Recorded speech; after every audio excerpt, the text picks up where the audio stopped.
바둑하는 사람들 얘기가 군대 바둑이라는 것이 있습니다. 막 닥치는 대로 막 뜨는 거예요. 빠른 시간 내에 그냥 다 승패를 결정합니다. 근데 이런 바둑은 절대로 늘지를 않는다고 합니다. 그래서 바둑은 정석대로 둬야 된다. 그래야지 차곡차곡 실력이 쌓여서 바둑도 잘 할 수 있다고 합니다. 바둑만이 아니고 공부도 마찬가지입니다. 수학을 잘하는 사람들은 수학이 어렵다고 그러질 않습니다. 그 이유는 정석을 알기 때문이에요. 원리만 알면은 나머지 여러 문제는 숫자만 바뀔 뿐이지 그 문제가 그 문제라는 거예요. 그러니까 원리를 알면 모든 것이 쉽다는 것입니다. 사람의 삶도 마찬가지입니다. 마구 되는 대로 사는 사람 절대로 인생에 성공할 수가 없습니다. 하나님이 우리에게 말씀하시는 정석, 길이 있습니다. 그 방식으로 살면 더딜지라도, 그리고 긴 인생의 여정에서 참 때로는 힘들지라도 결과가 알 것 같은 삶으로 후회가 없게 됩니다. 그래서 예수님께서 내가 곧 길이요 진리라고 말씀하셨습니다. 말씀이 사람으로 오신 예수님, 말씀대로 우리가 말씀이 인도한대로 살면 막 사는 것이 아니죠. 그래서 삶의 아름다운 열매를 맺게 된다는 거예요. 그런 점에서 오늘 본문 말씀, 하나님이 어떤 사람을 지켜주시는가, 그 원리와 그 법에 대해서 성경은 말씀하고, 하나님은 어떤 사람을 사랑하시는가, 거기에 대한 하나님의 세계를 말씀합니다. 오늘 본문의 역사적인 사건은 그렇습니다. 사울이 다윗을 매우 미워했습니다. 그래서 사울의 핍박을 피해서 다윗이 휘입이라고 하는 광야에 갔는데, 이 다윗을 잡으려고 사울이 군대 3,000명을 동원해서 이잡듯이 하려고 그곳에 왔습니다. 그런데 밤이 되었을 때 사울과 그의 군대들이 다 잠들어서 자고 있었어요. 그때에 맞은편에 있던 다윗이 깨어서 사울의 진영 깊이 들어와서 사울이 누워있는 자리까지 들어왔습니다. 그의 경호실장인 아브넬도 잠자고 있었어요. 사울이 가지고 있는 창과 물병을 뺏어가지고 나오는데 다윗을 따라간 경호실장 아비새가 좋은 기회입니다. 이때 물을 것도 없이 그냥 창으로 그냥 꽂으면 사울은 끝납니다. 그때에 다윗이 하나님의 기름 부음 받은 종을 이렇게 하는 게 아니야. 그러고는 데리고 나와서 그 나올 때까지, 창과 물병을 가지고 나올 때까지 3,000명의 군인들이 한 사람도 일어나지 않고 잠잤다는 거예요. 그래서 하나님이 다윗을 지켜주셔서 다윗이 이 건너편에 왔을 때에 크게 소리칩니다. 거기에 경호실장인 사울의 경호실장인 아브넬에게 너 이스라엘의 용사고 너가 임금을 지켜야 되는데 잠만 자고 있었어. 이 창과 물병 봐. 이렇게 소리를 친 내용으로 되어 있습니다. 우리가 이 본문을 통해서 하나님은 어떤 자의 하나님이신가? 잠자는 자의 하나님이 아니시고 깨어있는 자의 하나님, 깨어있는 다윗의 하나님이세요. 사울은 군대가 많고 무기가 많고 그의 병사가 많으니까 서로 그것을 믿고 밤에 자는 겁니다. 그런데 이것이 깨어있지 못한 거예요. 여러분, 그래서 우리가 살아가는데 내가 이걸 믿고 그냥 이러다가 낭패를 당하는 경우가 많습니다. 그래서 성경은 다윗처럼 깨어있으라고 말씀합니다. 전도서 9장 4절에 살아있는 강아지가 죽은 사자보다 낫다는 말씀이 있어요. 사자가 발톱도 세고 이빨도 강하고 힘도 있고 가죽도 튼튼한데 잠자고 죽어 있으면 살아있는 강아지보다 못하다는 말이 있습니다. 성경은 끊임없이 깨어있는 자의 하나님이라는 거예요. 여러분, 하절기에 우리 영적으로 잘 깨어있기를 주님의 이름으로 축복합니다. 하나님은 깨어있는 자의 하나님이시다. 성에 파수꾼 한 사람만 깨어있으면 성의 안전은 다 지켜집니다. 그래서 에스겔서 3장 17절에 인자야 내가 너를 이스라엘의 파수꾼으로 세웠다. 너 한 사람만 깨어있으면 너 한 사람 때문에 이스라엘 백성은 영적으로 죽지 않는다. 이렇게 말씀합니다. 예수님도 예수님의 제자들에게 겟세마니 동산에서 시험에 들지 않도록 깨어있어 기도하라. 깨어있는 게 얼마나 중요한가. 사도 바울도 에베소서 6장에 마귀가 찾아왔을 때 무기가 필요하다고, 그 무기는 구원의 투구도 필요하고 가슴팍을 보호하는 의의 호신경도 필요하고 허리에 힘이 되는 진리의 띠도 필요하고 손에 믿음의 방패도 들고 성령의 그 말씀도 붙들어야 되지만 이런 무기들이 깨어있을 때 역할을 한다는 거예요. 그래서 사도 바울은 에베소 6장 18절에 모든 기도와 간구를 하되 항상 성령 안에서 기도하고 이를 위하여 깨어 구하기를 항상 힘쓰라. 깨어있지 아니하면 투구나 호심경이나 방패나 검이나 다 쓸데없습니다. 그래서 항상 깨어있어야 머릿속에 구원의 믿음과 가슴에 하나님의 의와 하나님 말씀의 힘도 다 깨어있을 때에 마귀를 물리칠 수 있다. 이렇게 합니다. 사울의 군대를 빠져나온 다윗이 맞은편 산꼭대기에서 여러 얘기를 하는데 한마디로 말하면 경호실장인 아브넬, 네 이름이 등불이 압이라고 하는 아브넬인데 깨어있기는 뭘 깨어있어? 너도 자니까, 임금도 자고 군사들도 다 자니까 자, 창과 칼을 한번 봐라. 임금님의 창이 여기 있고 너희 임금님의 물병이 내 손에 있는데 이렇게 다 자서 되겠느냐? 이렇게 책망했습니다. 여러분, 하나님이 오늘 우리를 향하여 하나님은 깨어있는 자, 다윗의 하나님, 깨어있는 자의 하나님 되심을 꼭 기억하시기를 바랍니다. 그래서 마태복음 25장 15절에 그런즉 깨어있으라 이렇게 말씀하세요. 그러면 깨어있는 다윗을 하나님이 도와주셨는데 다윗은 어떤 믿음을 가지고 있었는가? 어떤 믿음을 가지고 있었기에 깨어있었는가? 하나님을 전적으로 의지했습니다. 사울이 깨어있지 못한 것은 하나님을 의지하는 것이 아닙니다.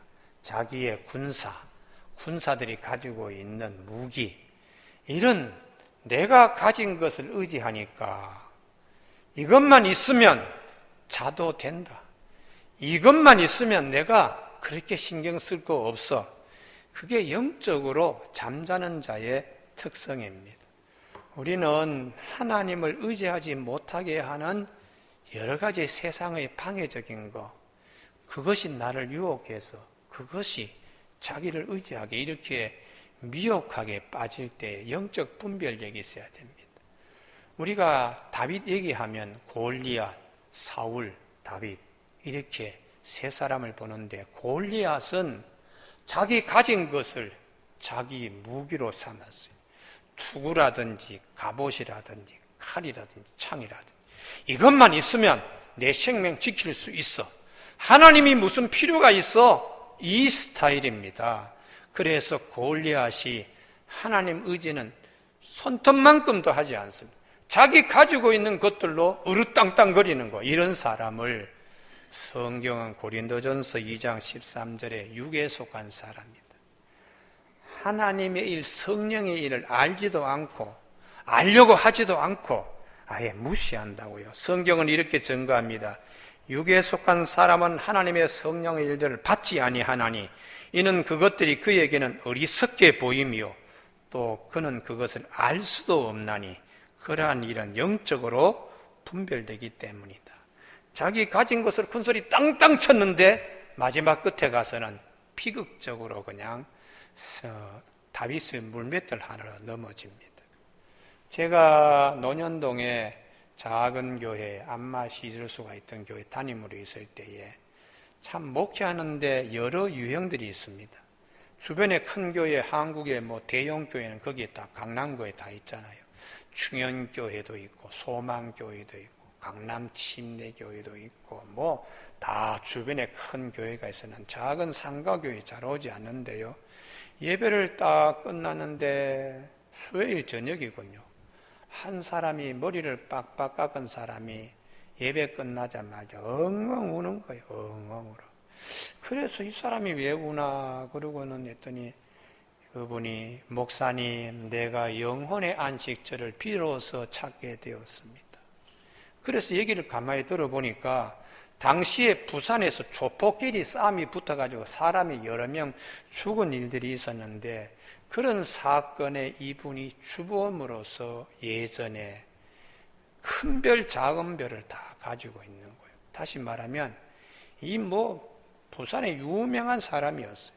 자기 한마디면 술집이고 뭐고 그냥 다 주름 잡던 그런 사람인데 암이 찾아온 거예요. 그래서 치료차 서울에 올라와 가지고 논현동에다가 큰 음식점 하나를 차려가지고 이제는 좀 제대로 생활해야 되지 않겠나, 주먹만 밀고 살다가 이게 인생이 아니구나 했는데 다시 두 번째 암이 재발했습니다. 그러니 이분이 서울에 우리 거기 있던 교회 옆 건물이 대한민국 유흥업회에 이게 중앙회가 있었어요. 대한민국 유흥업소에 종사하는 사람들의 모임체의 그 단체에 그게 거기 옆에 있어요. 제가 항상 기도했습니다. 하나님, 참 이 나라가 바로 되려고 그러면 참 저 건물이 복음의 건물로 바뀌어야 된다고. 건물 하나 사이에 제가 있던 교회가 건물 하나 사이에 그게 있어요. 그런데 이분이 2차에 다시 암이 찾아 몸이 쇠약해지니까 인생이 내 젊을 때 힘으로만 살고 내가 가지고 있는 돈으로 사는 게 아니구나, 이걸 딱 깨치고 그 다음에 하나님을 찾게 되었습니다. 자기 교회가 있습니다. 중형교회도 가보고 소망교회도 가보고 광림교회도 가보고 강남중앙 침례교회도 가봤는데 우리 작은 몇 명 되지 않는 작은 교회 그날 저녁에 이분이 여기가 내 영혼에 쉴 안식처구나, 이걸 깨닫고는 수십 년간 방황하던 영혼이 정착하게 되어서 엉엉 우는 거예요. 그래서 내가 형제님, 과거에는 힘으로 살았지만 지금부터는 하나님 의지에 하나님 품에 안식하십시오. 그래서 이분이 이제 2차 암 수술을 하고 투병 생활을 하고 하면서 몸이 과거에 황소와 사자 같은 사람이 메뚜기처럼 작아지는 거예요. 나중에는 목사님, 참 내가 미리 하나님을 알았더라면 그렇게 살지 아니했을 것인데 늦게라도 하나님 알고 참 이렇게 인생을 정리할 수 있어서 좋습니다. 마지막 강남의 성모병원에 거기는 호스피스 병동이 있는데 이분이 일주일 입을 하면서 온몸이 다 말라가지고 눈도 못 뜹니다. 가재로 눈을 덮어가지고 있는데 그냥 하루에도 몸무게가 쭉쭉 빠지는 거예요. 마지막 일주일 거기서 보내고 내가 충청도 진천에 마지막 장례식을 다 치러줬습니다. 은혜 받은 분은 그의 부인이요. 부인이 남편 먼저 하늘나라 보내고 인생이 이게 힘으로 돈으로 사는 게 아니고 하나님 바라보고 살아야 된다는 걸 뼈저리게 느꼈다는. 그래서 이분이 성경을 읽기 시작하고 새벽 기도를 나오는데 어느 날 저희 그러는 거예요. 욥기가 전부 다 나에 대한 하나님의 말씀으로 보여진다는. 마치 진주 알을 갖다가 실에 끼어가지고 주르륵 딸려오듯이 말씀이 죄 전부 다 내 가슴팍에 그냥. 내가 그래서 자매님, 우리 신학생들도 욥기가 어려워서 잘 보기 힘든데 욥기를 그렇게 은혜 받아가지고 모든 말씀이 나에게 다 들어온다는 거 참 큰 축복입니다. 남편이 힘들게 과거에 그렇게 살았다가 하나님 품에 안식을 누리며 가더니 이 가정에 하나님이 큰 축복을 해 주셨네요. 골리앗처럼 사는 사람 많습니다. 힘으로 가진 것으로 다 되는 걸로 착각이다. 성경은 그렇게 말씀해요. 두 번째에 사울 같은 사람. 입으로는 나는 하나님 은혜로 왕이 되었습니다. 하지만 속에는 내 자신의 욕심을 채우기 위해서 때로는 하나님이 하시는 일을 내가 계속 핍박하는 경우 마음에 들지 않으니까 이게 내가 임금이요. 하나님은 필요할 때만 당겨가지고 돈 빌려오듯이 하나님 때로는 그렇게 끌고 오는 삶을 사는 사울은 자기 생각하고 하나님 뜻하고 충돌될 때는 하나님 뜻을 저버립니다. 그리고 자기 생각을 세우려고 하다가 결국은 사울도 입으로는 하나님 하지만 삶은 그렇지 못하기 때문에 버림받습니다. 이런 사람은 골리앗보다 낫지만 끝이 골리앗과 다를 바 없습니다. 이런 사람을 고린도전서 3장 3절에 육신에 속한 사람이라. 늘 사울은 만족이 없어요. 그러니까 마음이 늘 갈등과 시기와 미움과 다툼 때문에 하나님의 평안을 누리지 못합니다. 그래서 성령으로 시작했다가 육체로 마치는 자라고 성경은 말씀하세요.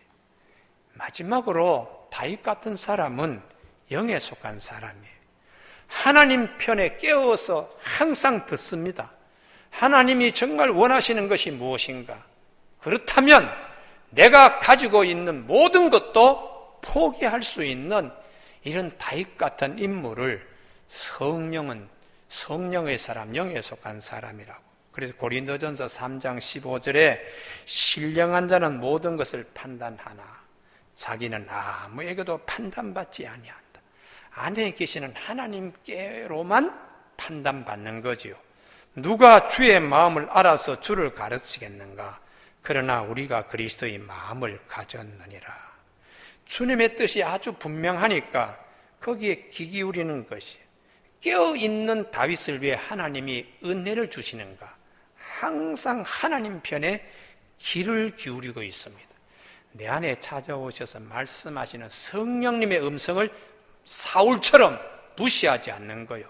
그래서 우리가 하나님 앞에서 은혜 받는 것은 내 가진 것 의지하고 큰 소리 친다든지 내 가진 것이 영원히 나를 지켜주실 걸로 착각하는 것이 아니라 나를 끝까지 책임지고 나를 끝까지 지켜주실 하나님을 내 마음의 중심에 모시고 그분 편에 오는 것이 어떤 말씀이든 내가 하겠다고 순종할 때에 하나님은 그를 지키시고 그의 은혜를 주시는 하나님이라고 성경은 가르쳐주고 있습니다. 누가복음 12장에 형제 재산 싸움에 대한 관여를 주님 좀 해주십시오 하고 젊은이가 찾아왔어요. 그때 주님께서 여보게 탐심 좀 제발 물리쳐. 재산이 너를 지켜주는 게 아니야. 사람의 생명은 소유의 넉넉함에 있지 않아 하고 비유로 청년에게 주님이 한 말씀 하셨어요. 저 농부가 있었는데 그해 참 농사가 잘 되었어. 이 농부가 곡간 갑자기 헐어버리고 그리고 많이 쌓아두고 이제 물건도 그 안에 새 창고 안에 이렇게 둬야 되겠다 하는 청년이 있었는데 이 부자가 내 영혼아 이제는 여러 해 동안 쉴만 하고 좀 편안히 쉬자 이렇게 얘기했는데 하나님이 이 녀석 오늘 밤 네 영혼 내가 데려가면 이 모든 건 누가 되는 줄 알아? 이렇게 말씀하셨어. 어리석은 부자잖아. 그리고 주님이 하시는 말씀이 하나님께 대해서 인색하고 마음을 열지 않는 거예요. 재물에 대해서 부요한 자, 재물만이 전부 다 큰 것으로 보는 것.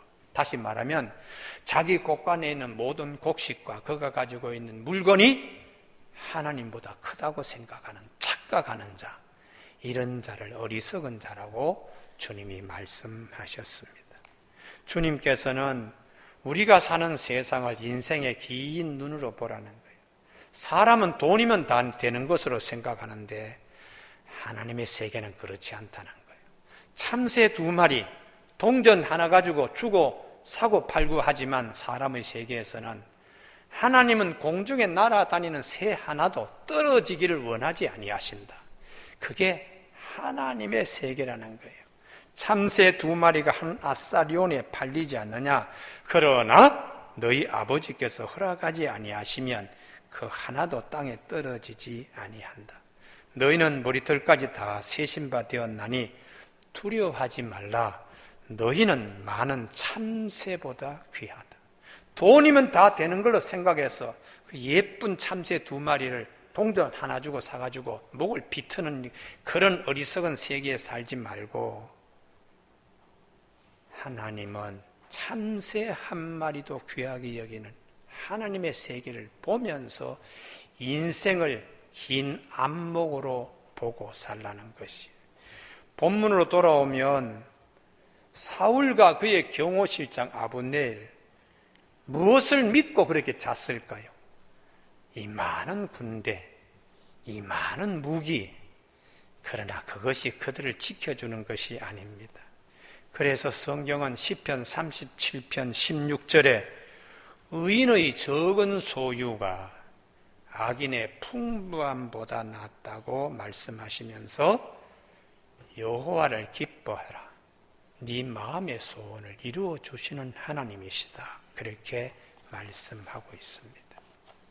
우리는 항상 위의 것을 생각하고 영적으로 깨어있기를 바랍니다. 왜냐하면 하늘에 속한 모든 것이 위로부터 나리기 때문입니다.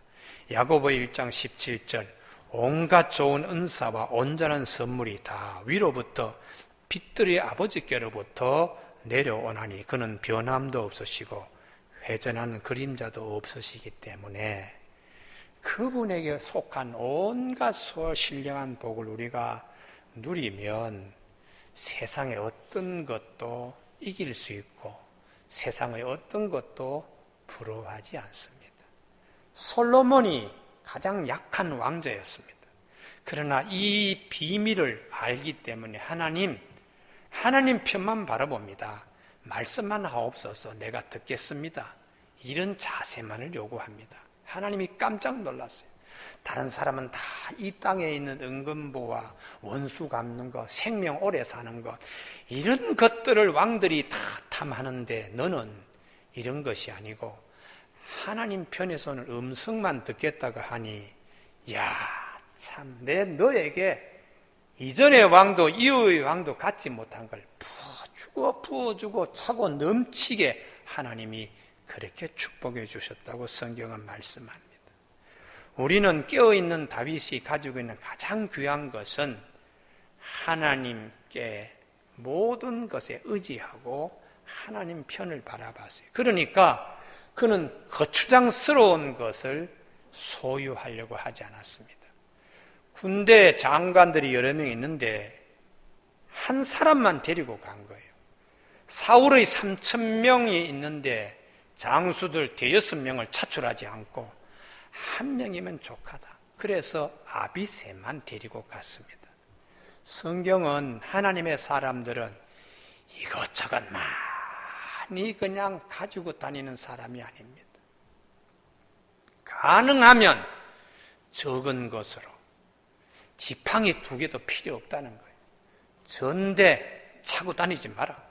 구멍 뚫어진 전대 하나님이 만들게 하신다는 겁니다. 오늘 무더위 가운데 모처럼 아름다운 동산교회 예배 드리러 가서 하나님 내 뒤에 있는 수레에도 가득 차게 하시고 내 앞에 있는 수레에도 가득 차게 하시고 내 손에도 가득 차게 하시고 이걸 기대하고 예배 드리러 왔더니 목사님 입에서 뒤에 있는 것도 다 끊어버리고 앞에 있는 것도 다 쏟아버리고 손에 있는 것도 다 놔버리라고 이렇게 설교하시니까 하나님 내가 원하는 설교를 목사님이 하시지 않습니다.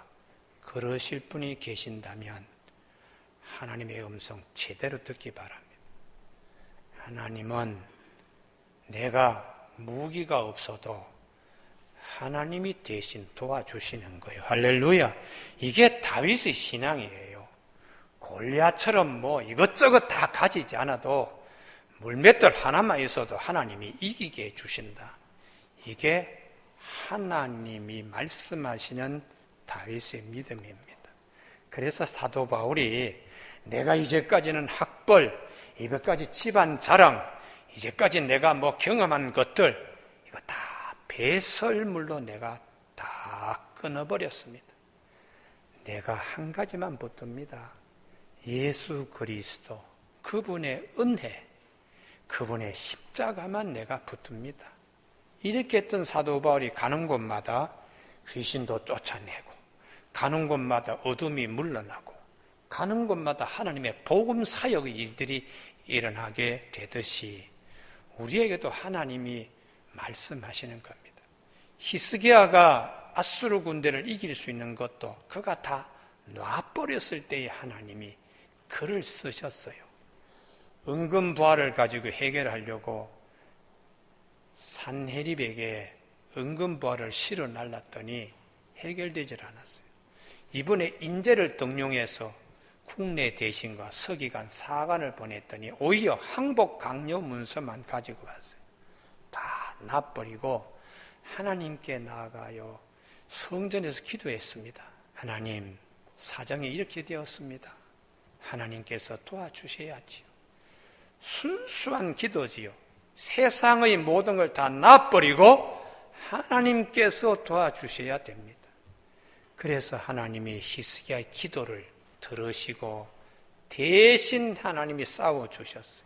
18만 5천 명, 요세푸스의 기록에 의하면 그날 밤에 쥐들이 와서 아수르 군대의 갑옷을 솔고 음식을 쥐들이 먹고 패스트균을 보냈는지 탄저균을 보냈는지 그날 밤에 18만 5천 명이 세균에 다 죽었다는 겁니다. 이게 하나님을 의지할 때 하나님의 독특한 방식으로 하나님은 도우신다고, 깨어 있으라고 성경은 말씀하세요. 깨어 있는 자는 세상의 것을 전부로 삼아서 나를 지키려고 하지 않고 정말 나를 지켜주시는 하나님을 전적으로 의지하기 때문에 세상적인 것 많이 갖지 않으려고 합니다. 목사님들도 감투 너무 많이 쓰면 영감 있는 설교 못합니다. 사회일이 바쁘면 목회일 못합니다. 설교하는데 일주일 동안 하나님의 음성 듣고 쏟아 부어도 될까 말까 하는 것이 목회일인데 여기 가서 일하고 저기 가서 회의하고 여기 가서 뭐 그냥 얻어먹고 이러고 돌아다니면 나무 설교 도적질해서 여기서 앵무새처럼 외치기 때문에 교인들이 먼저 알아보는 거예요. 저 설교는 목사님이 어디서 훔쳐온 설교구나. 저 설교는 하나님이 목사님에게 직접 들려주신 음성을 성도들을 사랑하여 그냥 가슴에서 그냥 쏟아내는 설교인 거. 교인들이 먼저 아는 거예요. 아멘이 좀 있어야 되는데요. 시편 121편 1절에 내가 산을 향하여 눈을 들리라 나의 도움이 어디서 올까? 천지를 지으신 여호와에게서로다. 여호와께서 너를 실족하지 아니하시, 너를 지키시는 졸지 아니하시리로다. 이스라엘 지키시는 이는 졸지도 아니하 주무시지도 아니하신다. 여호와는 너를 지키시는 이시라.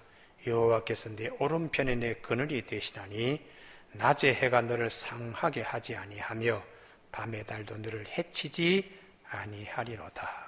이렇게 말씀하십니다. 우리 교우들 가운데 꼭 간증이 있기를 바랍니다. 지난 주일 저녁에 천교원 목사님이 오셨어요. 도저히 인간적으로는 탈북 소녀, 아파트 구중에서 떨어져가 자살을 기도했던 소녀가 하반신이 마비된다고 의사가 했는데 하나님의 은혜로 우리 교회에 와서 한 달 열 만에 서서 간증하고 본인이 그린 주님을 만난 그림을 우리 교회에 기증해서 성가대 지금 4층에 연습실에 걸어놨습니다. 인간의 생각으로는 도저히 불가능한 기적 같은 일이 생겼어. 이번에 춘미 양이 어제 미국에 같이 있던 학생들과 더불어 미국 어학 연수를 떠났는데, 이게 참 인간의 계산으로는 이게 참 납득이 안 되는 거예요. 그래서 하나님을 전적으로 의지하는 자, 깨어있는 자의 하나님의 은혜는 우리에게 임하게 되는 겁니다. 제가 그 간증을 들으면서 제발 우리 교회도 이런 일들이 많이 일어날 수 있어야 되는데, 잠자는 자에게는 절대로 일어나지 않게 해주시고 깨어있는 자에게만 하나님 일어나게 해 주시옵소서. 제가 그렇게 기도했습니다.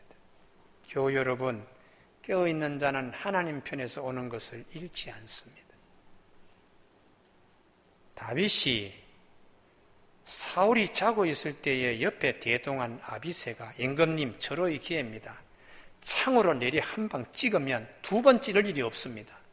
그때 다윗이 인간적으로는 그렇게 하고 싶을지 모르지만 마음 깊은 곳에서 하나님이 들려주시는 음성, 하나님이 기름 부은 종을 네가 그렇게 하면 안 돼, 이 음성에 그는 멈춰서 아비새의 창을 가지고 내리 찍는 것도 맞게 하신 하나님이세요. 왜 다윗인가? 엔게디 동굴에 숨어 있을 때도 사울이 옷자락을 살짝 베는 것도 마음에 찔리는 거예요. 성령이 안에 계셔서 너 이러면 안 돼, 알겠습니다 하고 그것도 회개했던 이 다윗이니까, 다윗은 항상 하나님 편에서 오는 음성을 잃지 않는 겁니다. 적전에 들어가서도 하나님이 들려주시는 음성에 따라 행동하니까 하나님이 3,000명 다 잠자게 하고 온전한 모습으로 빠져나올 때까지 하나님이 지켜주신 거예요. 하나님의 사람이니까 독특한 경험을 하게 하시는 하나님이십니다. 그래서 여호와를 기뻐하라, 네 마음의 소원을 이루어 주시고 주를 기쁘시게 할 것이 무엇인가 시험해 보라. 먹든지 마시든지 무엇을 하든지 하나님 영광 생각하면서 하라. 그러면 하나님이 어떻게 하실 것인가를 잘 말씀하신다는 겁니다. 마지막으로 다윗은 하나님께 다 맡겼습니다. 원수 갚는 것 내가 하는 것이 아니다. 하나님이 치시든 전쟁터에 나가서 전사하게 하시든 하나님이 하실 텐데 왜 내가 해? 이게 다윗이 하나님께 다 맡기는 거예요. 그래서 이런 다윗을 하나님은 기억하시고 적진에서 3,000명 다 잠들게 한 사람이라도 일어나서 다윗을 보고 소리 지르면 이게 판이 완전히 그냥 역전되는 거 아니겠어요? 그러나 끝까지 하나님의 음성 듣고 하나님 뜻을 행하려고 한 다윗을 하나님이 끝까지 지켜주시는 거예요. 우리 삶 가운데 인생의 긴 여정에 이 축복이 있기를 바랍니다. 그래서 너는 범사의 그를 인정하라. 그리하면 네 길을 지도하시리라. 이렇게 말씀하시며 시편 37편 5절에 내 길을 여호와께 맡기라. 그를 의지하면 그가 이루신다고 말씀하십니다.